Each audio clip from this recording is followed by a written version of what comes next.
That's the result you're going to get. And I'm old enough to remember when people from around the world would come to California. Mercer Bears moving on. Behind the back, that was nice. Watch him. That was nice. Hey, man. Sure he did. Took one of that man's nachos. He didn't dip it in the cheese, though.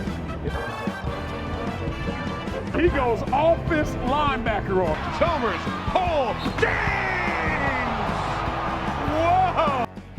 I still cannot believe LeBron got a T for that. Welcome into Sports Scrubs, the show that looks at the lighter side of sports. This is our first ever episode. Yeah, it should last about as long as a Kardashian marriage. He's Anthony Piganelli. I'm Preston Highfield. No Chris Humphreys today. We'll get him in soon, though, we promise. So the NBA playoffs are finally here. The Indiana Pacers have the #1 seed in the Eastern Conference, which is basically like kissing your sister and bragging about it.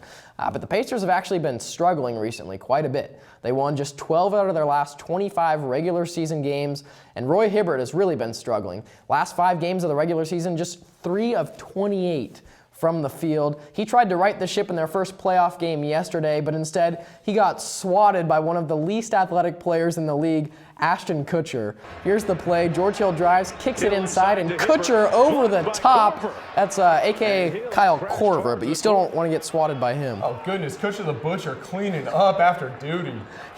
He also swatted Lance Stevenson earlier this year, too, in a regular season game. Here's the replay. Hibbert goes up, and Kutcher over the top into the front row. Roy Hibbert with those credit card hops. Meanwhile, Paul George was so frustrated with the game that he decided to just go fishing afterwards. Here's a look at the Instagram picture, and he's holding up a couple bass, and that's actually better than doing what he did the last time he lost in the playoffs, which was getting a Miami stripper pregnant. Gilbert Arenas is at it again. He's making $22 million this season from the Wizards while not playing a single minute. That is disgusting, but he still feels like he's part of the team. He took to Instagram after the Wizards beat the Bulls last night. He posted the box score, 102-93 victory in favor of the Wizards. Here's the caption: "No need to brag, but we are playing the parentheses baby Bulls. Tell them blank to grow up. Game 1. Hashtag DMV." And now after that, Gilbert probably went to his toilet back at home and wiped with $100 bills, dude. I'd like to have a toilet like that. Yeah, I wonder if those are more comfortable than Charmin Ultra, but you'd have to convince me otherwise. Anyway, on to the West. A classic Texas showdown took place on Sunday between the Dallas Mavericks and the San Antonio Spurs. Now, the Mavericks actually had the game in the bag at one point until someone turned on the music at the retirement home and let the old folks dance. Old man Duncan was a beast in the fourth quarter, scoring 9 of his game-high 27 points. Who needs Life Alert when you have the big fundamental? The other key to this game was the Spurs getting the ball away from Manu Ginobili down the stretch. I mean, that guy turns the ball over more than Tony Romo in December. Also, play the game goes to Tony Parker, putting Devin Harris through the spin cycle. My goodness. He threw him in the dryer and didn't even use fabric softener.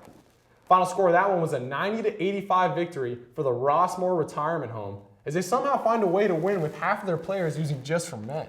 And apparently Craig Sager Jr., who was substituting for Craig Sager with leukemia, of course our best goes out to him, but apparently Craig Sager Jr. spotted Manu Ginobili with some Rogaine afterwards, dude. Yeah, and the problem was I was trying to watch the game, but the bald spot from his head kept shining onto my TV.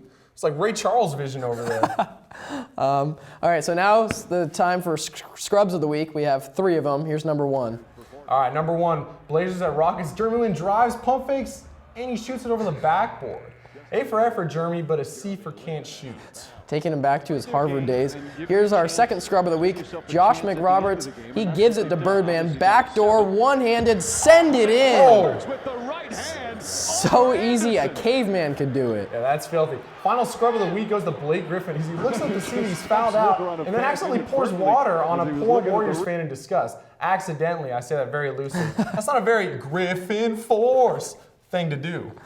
Oh, man. All right, so here's our shout out to Nick Young. We like to do this. We like to give, most people shout outs at least one time in the show. This video courtesy of TMZ Sports. I'm the star. I am Flaggy P. You see what I'm going in this car with? Yes, I do. She's beautiful. What I'm going to do with this shouldn't be legal. Oh, my goodness. Dude, that shouldn't be legal for him to say, dude. You should be getting fined for that. No, but I guarantee that TMZ reporter, $20,000 raise on the spot for that footage. He had the camera. Did you hear him afterwards? He's like, thanks, Nick. Like, Oh, absolutely. That's a golden find right there. All right, that about wraps up this episode. Tune in all year long for more coverage. We'll be shooting every Monday, and make sure you follow us on Twitter at SportsScrubs. Yeah, we'll have memes, we'll have skits, impersonations. It's going to be good stuff, dude. Yeah, that'll do it for us. Tune in again next week.